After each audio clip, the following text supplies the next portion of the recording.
Hi everyone, and welcome muli sa another episode ng Aling Oday's Kitchen.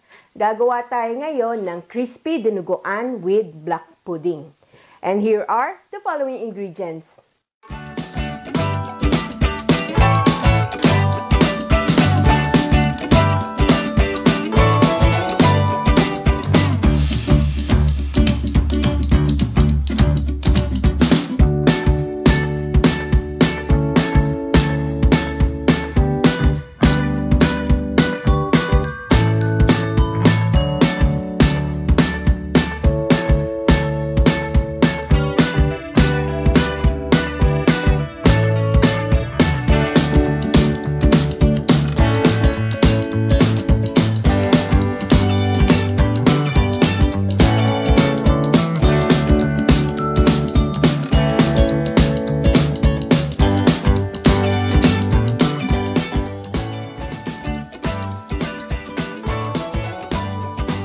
Ang ating first step, papalambutin muna natin itong ating pork belly. Dito sa ating pan, meron na tayong tubig. Ilalagay natin yung onion, lightly crushed garlic, bay leaves, peppercorn, and salt to taste para may lasa na yung ating belly pag prinito natin. Ilalagay lang natin to dito. Then, pakukulan natin to for 45 minutes to 1 hour. Dahil wala akong fresh na dugo dito sa UK, wala akong mabili, ang gagamitin ko itong black pudding. The same as dugo din to. So, itong ganitong kalaking piraso, mga 4 na ganyan. Hatiin ko lang siya into 4. Then, lagay ko dito sa aking food processor. And then, ilalagay ko yung vinegar. Dudurugin ko lang to, ikikream ko lang.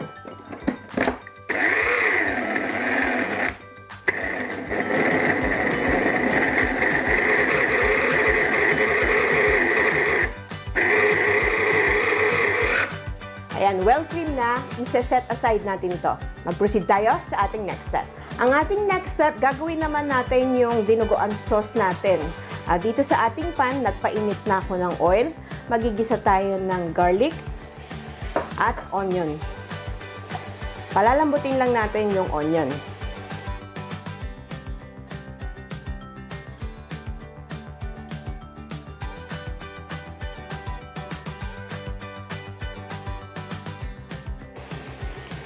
Ayan, malambot na yung ating onion and garlic. Ilalagay na natin yung cream natin na black pudding. Kung gagamit kayo ng fresh na blood, dito nyo na rin ilalagay. Then, i-add nyo na rin yung ating suka. But make sure na wag nyo nga haluin pag nilagay nyo yung suka. Hintayin nyo muna siyang kumulo para hindi makukurta yung ating suka. Hindi siya asim masyado. Then, ilalagay ko na rin yung tubig. Konting tubig lang, mga 1 cup. Then, iintayin ko lang siyang kumulo kasi nandyan na yung suka niya, kundi makukurta ito at aasim. So, intayin lang natin siyang kumulo. Ayan, kulong-kulo na yung ating tubig at hindi ko na naamoy yung suka. So, pwede na natin itong haluin. Yan kasi ang turo ng daddy ko. Every time na maglalagay ka ng suka, kailangan wag mo nga haluin at iyaan mo lang kumulo. Para hindi daw nakukurta yung suka. Yan. Haluin ko lang maigi para madurog yung iba pang black pudding.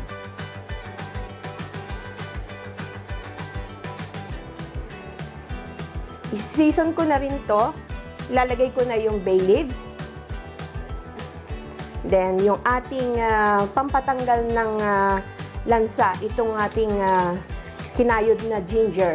Mga 1/2 teaspoon lang, pwede na yan. Para hindi malansa. Season ko na ng pepper. At salt. Adjust nyo na lang according to your taste. Ilalagay ko na rin yung brown sugar. Haluin lang natin to. At I-simmer lang natin to for about 5 minutes and this one is ready.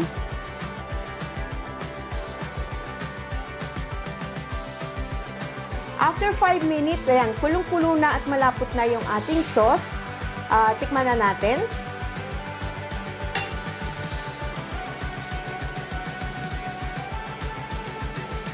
Tamang-tama lang yung asin niya at saka yung alat niya para sa akin. This one is ready. Isi-switch off ko na to, mag-proceed tayo sa ating next step. Pero kung gagamit pala kayo ng dugo, na fresh blood, mga 10 to 15 minutes nyo siya pakuluan para talagang lutong-luto at hindi malansa yung dugo. Ayan, ito na yung ating pinalamig na baboy. So, make sure na dry up ito talaga. Using a paper towel, ida-dry natin.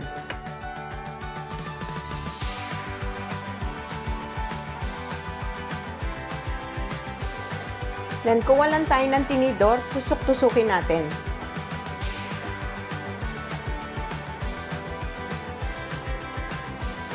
Para talagang malutong yung ating pork belly. Nagpapainit na ako ng oil dito sa ating pan. Intayin lang natin bago tayo mag-proceed sa ating next step. Ayan, mainit na yung ating mantika. Then facing down, yung balat ang uunahin natin ilagay. So hininaan ko muna yung apoy para hindi tayo matitilamsikan.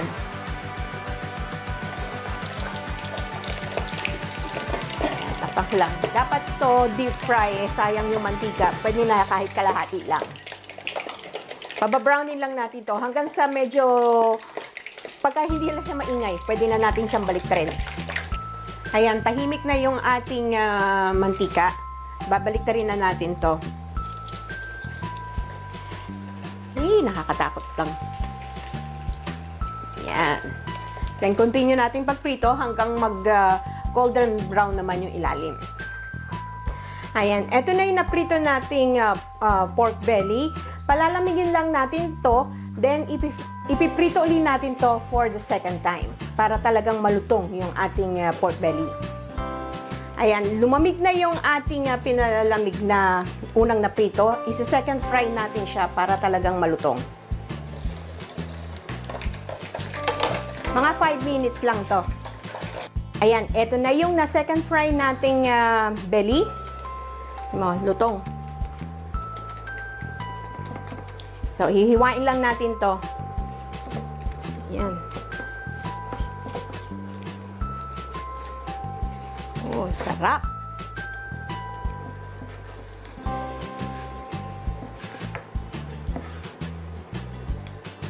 Tingnan natin yung balat.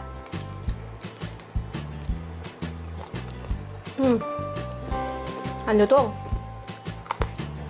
Then, hiwain lang natin to hanggang matapos natin lahat. Hatuin ko lang sa 4 to. Yan.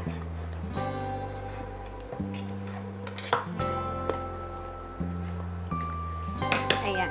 Salin na natin yung sauce natin dito sa ating serving plate.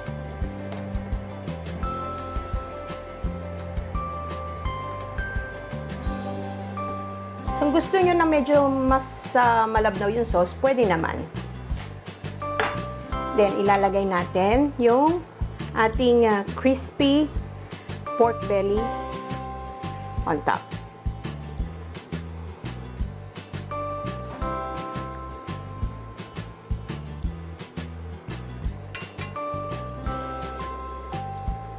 This is how we're going to serve our crispy dinuguan with the black pudding sauce. Ito na ang ating crispy dinuguan with the black pudding sauce. Sana magustuhan niyo itong recipe na ito and share it with your friends. Don't forget to give us a thumbs up and subscribe sa aking YouTube channel. Ako po si Aling Oday. Magkita-kita ulit tayo sa aking susunod na video. Salamat! Bye! Please follow me on my Facebook page, Twitter, and Instagram.